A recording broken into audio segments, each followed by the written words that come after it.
around at your life right now, your health, your relationships, your income, your confidence, your peace of mind. None of this is random. Every result in your life is a mirror reflecting your internal belief system. You didn't just end up where you are. You believed yourself here. Belief isn't just something you hold in your mind. It's something that programs your nervous system. It dictates what you try, what you avoid, what you tolerate, and what you fight for. If someone tells themselves every day, I'm not smart enough, do you think they'll study harder or give up quicker? You know the answer. People don't rise to the level of their potential. They rise or fall to the level of their belief. And most of us were programmed with beliefs we didn't choose. Maybe it came from a teacher who said you weren't talented, a parent who projected their own fears onto you, a failure that convinced you to play it safe. These become chains, mental handcuffs. But here's the truth. Beliefs are not facts. They are feelings we've practiced so many times they've become our reality. Let me tell you what belief really is. It's a decision, a moment where you say, this is who I am, this is what I stand for, this is what I can do. You can decide to believe something empowering just as easily as you've been believing something destructive. The difference? Most people never stop and challenge the script that's been playing in their mind for years. Now, here's the most important part. Belief without action is delusion. If you say, I believe I'm worthy, but you keep tolerating disrespect, that's not belief, it's wishful thinking. True belief shows up in your standards, your habits, and your energy. When you believe something deeply enough, you stop waiting and start becoming. Think about a time you believed in yourself so fiercely you acted with courage, even if you were scared. That belief created motion. It pushed you forward. Maybe it was messy, maybe you failed. But I promise you, belief plus action is the formula for transformation. So how do you change a belief? You interrupt the pattern. You catch the limiting story. You bring it into the light and you question it. Then you replace it with something empowering. And you repeat it emotionally over and over again. You do it when you wake up, you do it in the mirror, you do it in the gym, you do it when it's hard. You attach emotion to it because emotion is the glue that locks belief into place. You also need to surround yourself with people who reinforce what's possible, not what's predictable. Because the people you spend time with are either expanding your belief system or shrinking it. Every conversation, every interaction, every piece of content you consume is shaping what you believe is real and achievable. You want to transform your life? You don't need more money. You don't need more time. You don't need better luck. You need to take control of your beliefs because you will always become what you believe. If you believe you're unworthy, you'll sabotage joy. If you believe you're unstoppable, you'll create miracles. So here's the challenge. Stop looking outside for permission to change. Decide today what you want to believe about yourself. Condition it, live it, speak it, walk it. Because once your belief changes, everything changes. Everything in your life is being shaped right now by a silent force that's often ignored. Your beliefs. The way you see the world, the way you interact with people, the way you handle problems or chase opportunities, it's all being filtered through your belief system. Beliefs are not just ideas or thoughts that sit idle in your mind. They are the blueprint of your life. They act like the architecture behind the scenes, designing the invisible framework that dictates how you experience reality. If you believe the world is dangerous, you'll approach life cautiously and defensively, even if no one is out to hurt you. If you believe people are generally good, you'll find reasons to trust and connect. Belief becomes the lens that colors how you interpret every situation, every conversation, every success, and every failure. It's not just about positive thinking. It's deeper. It's about your inner blueprint silently instructing you how to feel, think, and act without you even realizing it. Here's what most people never stop to question. Were they designed consciously or were they downloaded from someone else? Your parents, your culture, your failures. A blueprint left unchecked becomes a destiny by default. And what's dangerous is that once a belief is installed, your brain goes to work to make it real. It will filter out anything that contradicts it. It'll magnify whatever supports it, That's why two people can face the exact same obstacle, and one sees a dead end while the other sees an opportunity. This blueprint runs your life until you stop and say, who wrote this? That's the moment of awakening. That's the moment when you take your power back. Because when you become the architect of your own beliefs, you become the architect of your own future. You don't change your life by force. You change your blueprint, and your life follows. So if the blueprint you're living by says, I'm not good enough, success is for other people, I'll always be broke, or love never lasts, then guess what? That's the life you're going to unconsciously build. But if you wake up and redesign that inner architecture, if you say, I am capable, I am enough, I deserve to be fulfilled, and then back it up with consistent action, the structure of your life begins to change, not just on the surface, but at its very core. Beliefs are the root. Everything else is a branch. Change the root and the fruit changes. You don't need more motivation. You need a better blueprint. And the moment you take ownership of that, the world no longer happens to you. You begin to shape it from within. Most people aren't trapped by their jobs, their relationships, their financial status, or even their physical limitations. They're trapped by the beliefs they hold about what's possible. A person can be free on the outside, but imprisoned inside their own mind. Limiting beliefs are the invisible chains that hold people back from becoming who they were meant to be. You can have all the talent in the world, all the resources, all the connections, but if your belief system says, I'm not enough, or it's too late, or I always mess it up, then your actions will align with that belief and your reality will reflect it.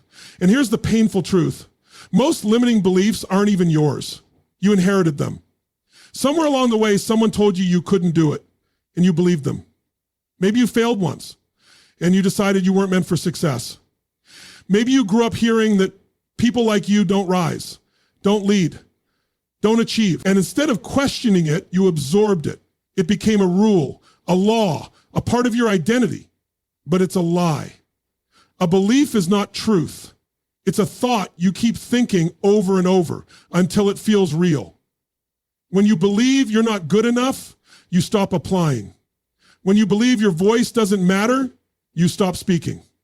When you believe love always ends in pain, you pull away when it gets too real. The belief becomes the reason you don't take the risk, don't make the leap, don't open the door. The tragedy is most people never realize it's not the situation, it's the story they're telling themselves about the situation. That story is the belief, and the belief is what's in the driver's seat. So how do you break free? You start by recognizing the pattern. You catch the voice in your head that always doubts, always delays, always diminishes. You name it, and you refuse to let it guide you anymore. You challenge it like a lawyer cross-examining a false witness. You ask, is this belief serving me? Is it moving me forward, or is it keeping me small? Then you consciously replace it, not with fluff, not with empty affirmations, but with powerful, tested truths, statements that are rooted in growth, resilience, and identity. It's not about pretending everything is perfect. It's about knowing that you are more than your past, more than your mistakes, more than your fear. The cage of limiting beliefs has no lock. You've been holding the key the entire time. And the moment you choose to believe in possibility over limitation, the door opens. Not because the world changed, but because you did. Your identity is not fixed. It's not something you were born with and stuck with forever. It's something you shape, consciously or unconsciously, through the beliefs you repeat every single day. And repetition is the master builder. The more you tell yourself something, the more you begin to believe it. The more you believe it, the more you live it. And the more you live it, the more it becomes who you are. That's how identity is formed. Not in a single moment, but through consistent internal dialogue over time. Think about it. If someone wakes up every morning and says to themselves, I'm not a morning person, what happens? Their body follows, their energy drops, their decisions align with that identity. But it wasn't biology, it was belief repeated often enough that it became part of their personality. This is how people shape an identity that either empowers them or destroys their potential. The language you use about yourself is not innocent. It's programming your mind and nervous system. Repetition is how you install confidence, discipline, courage, resilience. Not one-time events, not random motivation, but small, repeated patterns of belief and behavior. When you say, I'm someone who shows up even when I'm tired, and you prove it with action, your mind starts to accept it. When you say, I follow through no matter what, and you keep that promise to yourself, even in the small things, you begin to trust yourself. And that trust becomes identity. But the problem is most people are repeating disempowering patterns. I always screw this up. I'm just not that motivated. I never finish what I start. These phrases seem harmless, but they're identity anchors, and every time you speak them, you're reinforcing a version of yourself that holds you back. The mind loves consistency, so once you plant an identity, it does everything it can to keep you aligned with it, even if it's not serving you. That's why change feels hard, because you're not just trying to change behavior, you're going against the story you've been rehearsing for years. But the good news is, if identity was formed by repetition, it can be reformed the same way. You can start by catching the language. Then flip it. Speak who you want to become, not who you've been. Pair those words with aligned action. Do it daily, and do it especially when it's uncomfortable, because that's when it begins to stick. You're building an inner identity, one brick at a time, and every belief you rehearse, every choice you make, every standard you raise, you're either reinforcing the old you or sculpting the new one. Repetition isn't boring. Repetition is transformation. You don't just wake up confident, disciplined, or successful. You become that by living like it before you feel like it. That's the path to permanent identity change. Every action you take is born from a belief, and every result you experience is the consequence of that action. So if you trace it all the way back, the root of your results, your outcomes, your achievements, your failures, is belief. Belief is the starting point of everything. It determines how you think, how you feel, and most importantly, how you act. Because let's face it, people don't take action based on what they hope is true. They take action based on what they believe is true. If you believe you're capable of succeeding, you'll take bold steps, you'll risk, you'll try again after failing, you'll stay in the game longer than most. But if you believe deep down that you're not good enough, not smart enough, or not worthy, you'll hesitate, you'll procrastinate, you'll play small and call it being realistic. This is why two people with the same skills, the same background, and the same opportunities can end up in totally different places because they acted from different beliefs. Action is the bridge between belief and result. If that bridge is built on weak beliefs, it collapses under pressure. But if it's built on empowering, unshakable beliefs, it can carry you through storms. Your belief system is the fuel for the engine. Without the right fuel, it doesn't matter how fancy the vehicle is, it's not going anywhere. This is why mindset beats strategy every time. You can have the best plan in the world, but if you don't believe in yourself enough to follow through, nothing moves. But here's where it gets even more powerful. Once you take action, even small steps, your belief strengthens. It's a feedback loop. Belief fuels action, and action reinforces belief. You try something, you get a win, even a small one, and your mind goes, see, I can do this. That makes you more confident to take the next step. And with each step, your identity shifts, your courage grows, and your results begin to compound. But most people wait. They wait to feel confident. They wait for clarity. They wait until the belief feels fully formed. And in that waiting, they kill momentum. The truth is, action doesn't come after belief. Action creates belief. You don't need full certainty to take the first step. You need just enough belief to move. And once you move, that motion builds conviction, it builds proof, it builds momentum. So stop waiting for everything to feel perfect. Stop waiting to believe completely before you begin. Start where you are, take the step with whatever belief you can grab onto, and as you act, you'll begin to see evidence of your own power. That evidence becomes confidence. That confidence becomes belief. And that belief, that's what transforms your results. Not someday, right now. Beliefs aren't changed by logic alone. They're changed by emotion and repetition. You can't just tell yourself something once and expect your entire nervous system to accept it. Real change happens when a new belief is paired with strong emotion, reinforced consistently, and integrated into your daily life. The human brain is wired to respond to what it feels, not just what it thinks.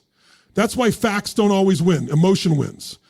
And if you want to rewire a belief system that's been running your life for years, you need to get emotional about it. You need to feel it in your gut, not just think it in your head. Think about the beliefs that have shaped your identity up to this point. Were they logical or were they emotional? Maybe someone humiliated you in front of a group and you decided you'd never speak up again.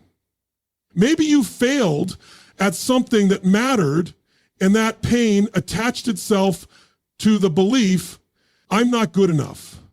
Those beliefs stuck, not because they were true, but because they were emotional.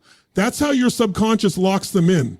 It ties a strong emotional experience to a specific thought, and then it runs that thought like a loop. Now, if emotion got you into this, emotion can get you out. If you want to create a new belief, you have to bring energy to it. Don't just whisper it. Say it loud. Say it with your chest. Feel it like your life depends on it.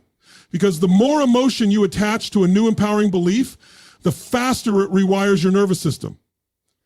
The brain learns through intensity and frequency.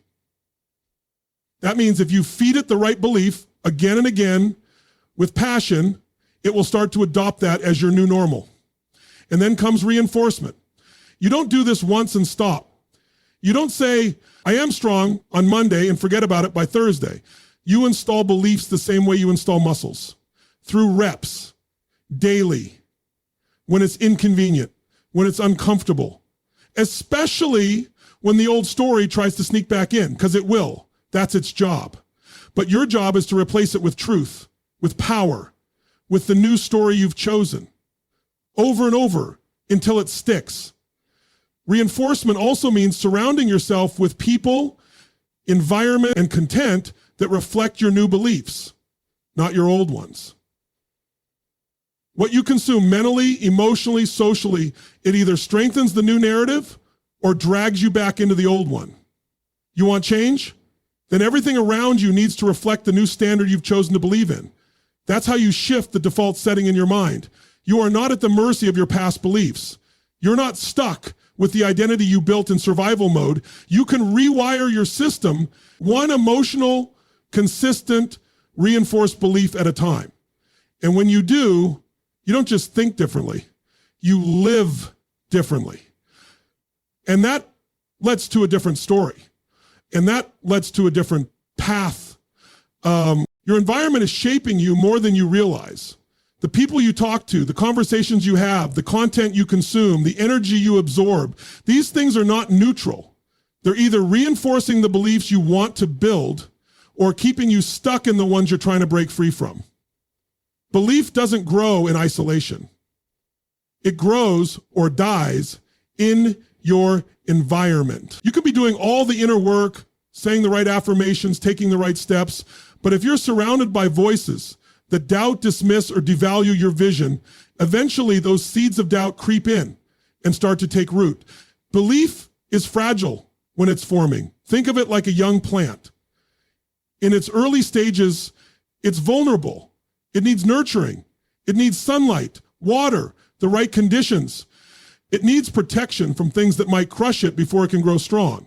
That's your belief system in the beginning. It's still taking shape. It's still testing its strength. And if you're constantly in an environment that's negative, judgmental, or stuck in fear, that belief never gets the chance to grow fully. You have to become a guardian of your mental space. Who are you giving access to your mind? Who are you letting speak into your future? It's not about cutting people off with bitterness. It's about protecting your purpose with clarity. You can't build a powerful belief system in a room full of people committed to staying small. That's not ego, that's strategy. You need voices that challenge you to rise, not retreat. You need energy that lifts, not limits. You need environments that reflect the vision you're creating, not the identity you're trying to outgrow. And it's not just about people, it's about everything. The books you read, the podcasts you listen to, the routines you follow, the standards you set in your physical space, all of it feeds into your mental ecosystem. Is your space one that inspires belief or drains it? Are you feeding your mind with stories of growth, courage, and possibility? Or are you passively absorbing fear, drama, and distraction? You can't wait for belief to magically grow in a toxic space. You have to engineer a space that supports the version of you that's rising. Put yourself in rooms where your goals feel normal, not outrageous, where ambition isn't mocked, it's expected, where progress is praised, not ridiculed. When your environment aligns with your desired beliefs, everything accelerates. Growth feels natural, action feels easier, and belief becomes automatic. You don't have to do it alone, but you do have to choose wisely, because the company you keep is either co-signing your limitations or calling out your greatness. Your surroundings are shaping your beliefs right now. Make sure they're building the future you actually want,